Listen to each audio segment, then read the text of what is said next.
Takže ahojte, tady Šklíba24 a já vás vítám u dalšího videa. Zase to bude tutoriál, jak nakreslit hlavu koně.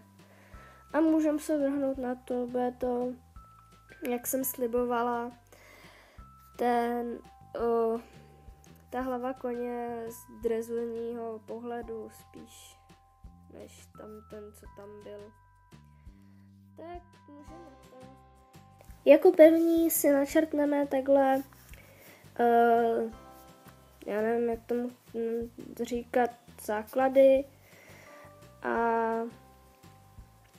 začneme tvarovat tu hlavu.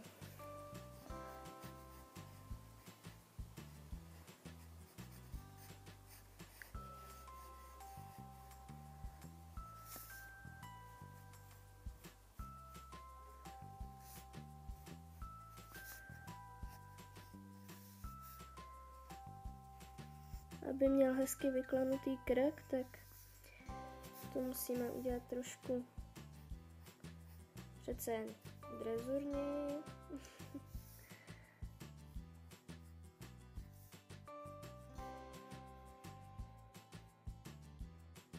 Jemně jsem si odgumovala ty kroužky a teď konec uděláme oko, pokud se mi povede.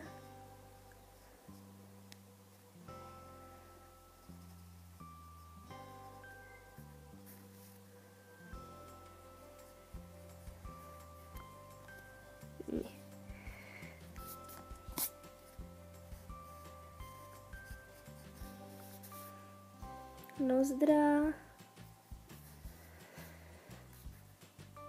Udělám ho i s úzdečkou, takže tak.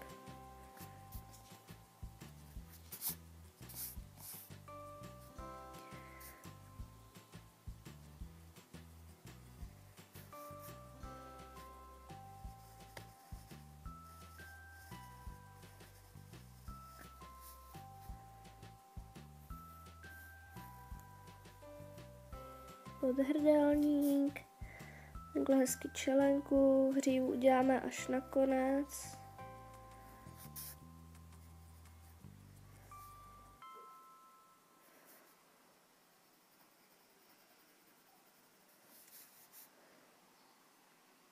Tak, aspoň trošku ty karabínky naznačit.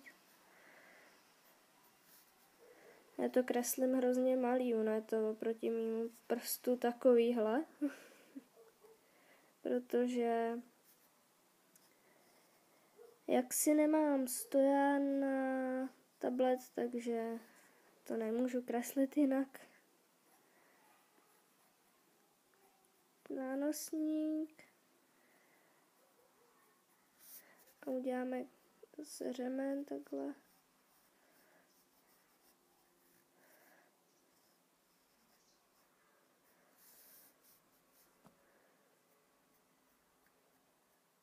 Trošku ozdobíme.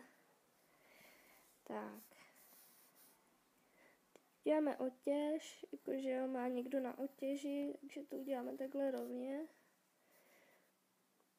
A na otěžích většinou bývají takhle zarážky, takový, nevím, jak tomu nazvat, motýlky, nebo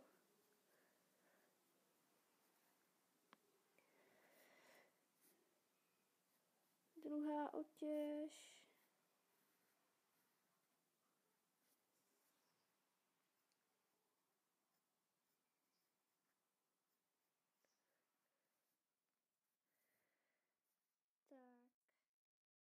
Jdem na stínování a potom tu hřívu, jo? Tak. Ještě tady lícní kost.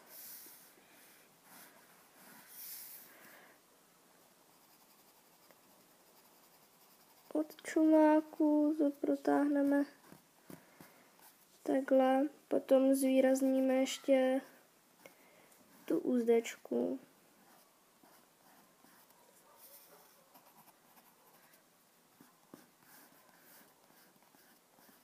No, my to potom zvýrazníme asi celý, nevím. Tak, aspoň tak takhle, aby to bylo vidět.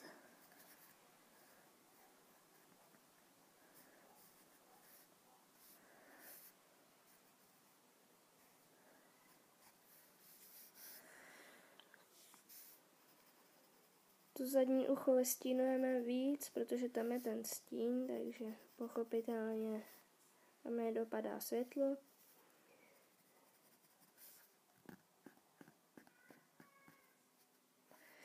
A zase použijeme gumu na světlejší stíny mezi tou tužkou.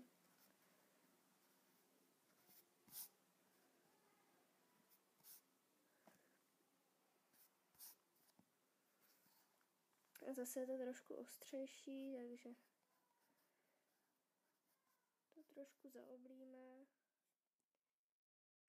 Hřívu uděláme tentokrát trochu delší, aby to nějak vypadalo.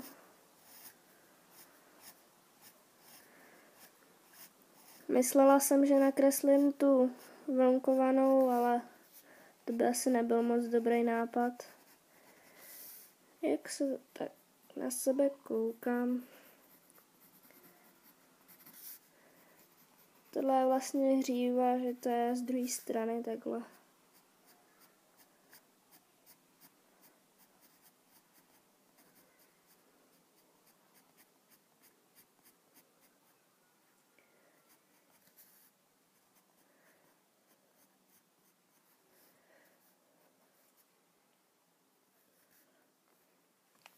Tak.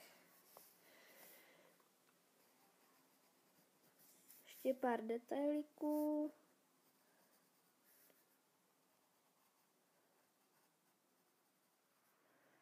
A za chvíli už to bude.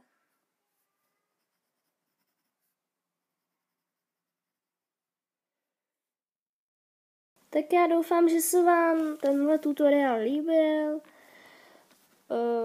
Případně dejte like. A loučím se s vámi u dalšího videa, tak páčko.